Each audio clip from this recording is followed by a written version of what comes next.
سخن کردن در زبان آفرین.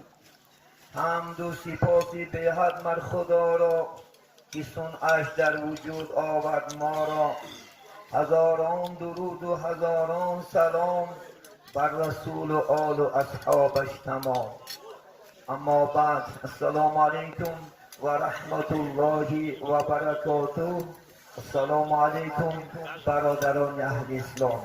اولا این اهل خاندان را به مناسبت فرارسی توی سنی رسول صلی الله علیه و سلم بای رضا بردی برادر عبدالله جان به این تویشون تبریک و مبارکباد میگیم. الله سبحانه و تعالی این روز خرسندی را و کل خاندان ما و شما الله سبحانه و تعالی نصیب بدارد. البته فرزند باعث شادی است، باعث انشاءالله خرسندی است که در عرفیت هم میگن خانه با فرزند بازار. خیلی که امروز ما و شما هم حضور داریم در این خانه، همچه یک بازار، همچه مردم گوجوم و توفیل این کودک ما و شما در این خاندان جمع شدیم و سبب توی سنی رسول و سبب توی پدر ملت ابراهیم خلیل الله علیه السلام ما شما الحمدلله حضور داریم. این دو سنت است که ما شما به جا میاریم. یکی سنت انشاءالله پدر ملت. از پدر ملت عزیزان 10 سنت موندگی است، برای شما بیان میکنیم. اینا هم فقط پسته گردونید. البته این مسئله های ضروری است. این 10 سنتی که از پدر ملت برای ما شما موندگی است، امروز عیناً مسئله های ضروری است. خدا خواهد اگر برای شما خاطررسان کنیم، خدا خواهد بسیار خوب می شود. از این پدر ملت 10 سنت موندگی است. 5 در سر است و 5 یعنی در بدن است. و آن 5 سری که در انشاءالله خدا خواهد بدن است، یکیش گرفتن موی سر. این گرفتن موی سر برادرها سنت پدر ملت است. در اسلام درست است، موندن موی سر درست است. رسول الله صلی الله علیه و سلم موی سرشون فقط تا گوشاشون نبود، یعنی تا گوشاشون میرسید خلاص. بعدی که موی سر مونده می شود، موی سر باید که ما و شما حرمت کنیم، هر روز شانش کنیم، هر روز بین شامپون ها با صابون هایی که امروزه هست باید که ما و شما چکار کنیم، شوفته تازگیش انشاءالله خدا خواهد روایت کنیم. و این چنین مثل زنها فرق، یعنی فرق شده این شرخت روش خورده است. خوشخطیه نه بدون بده. اینه نه.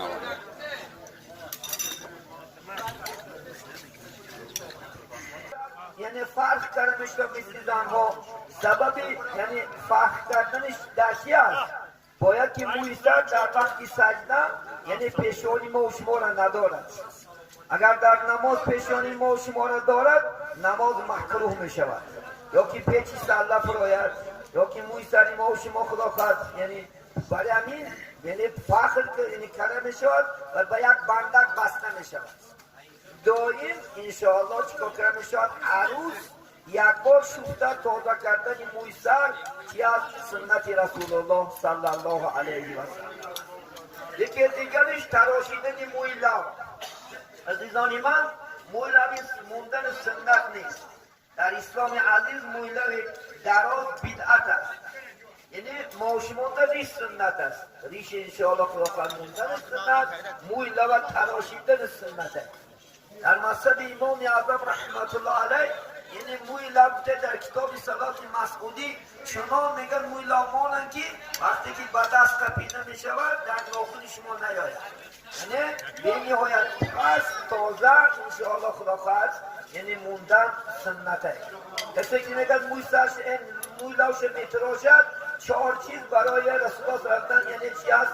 انشاءالله خدا خواهد نور میداد است. یکی در روش، یکی انشاءالله خدا خواهد در دلش، یکی در خدا خواهد قبرش و یکی انشاءالله خدا خواهد در محشر. 4 نور الله سبحانه و تعالی برای ما شما چیکار میکنه است؟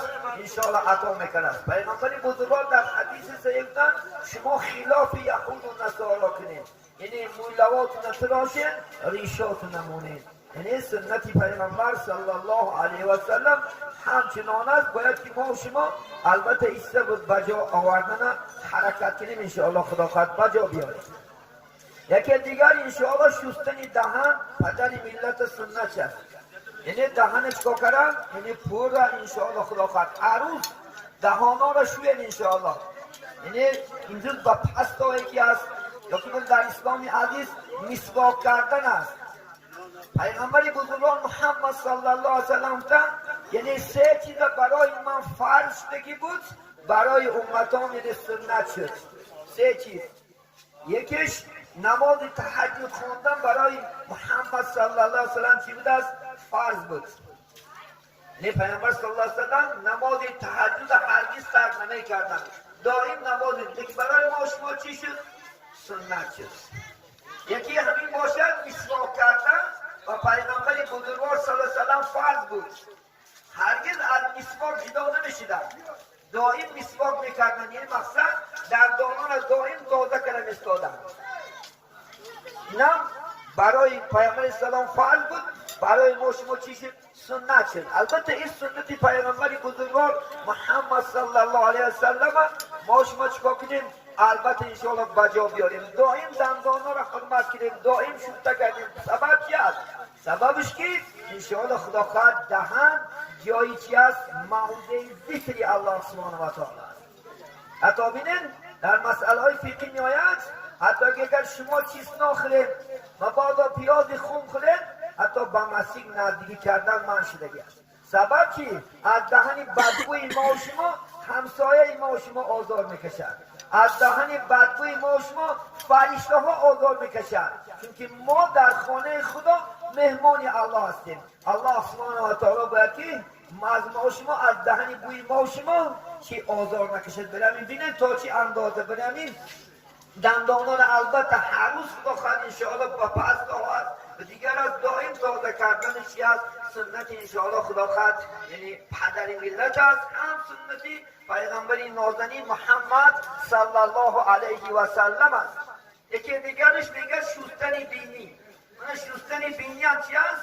یعنی سنت رسول الله صلی الله علیه و سلم، سنت پدر ملت. بینی شستن تا چی اندازه؟ عزیزان من این سنت بجا بیارید. چنان آب کشین که در یعنی طهارت کردن مینه شما بسوزد. سبب باعث چی بود است این سوختن مینه ما شما؟ چون که سری ما شما چی نمیگرفته است؟ یعنی روغن نمیگرفته است. همه روغن همه یک پرچی آب بازه میکرده است. یعنی یک پروفسور ببینید یک پروفسور فرزندش وفات میکند. وقتی که وفات میکند هرچند حرکت میکند این دستگیر که میکند بعد مینه سرش میکشید میبیند که موی یعنی سرش روغن گرفتگی است. هرچند میکند پرده های نازک روغن جدا کرده نمیتوند.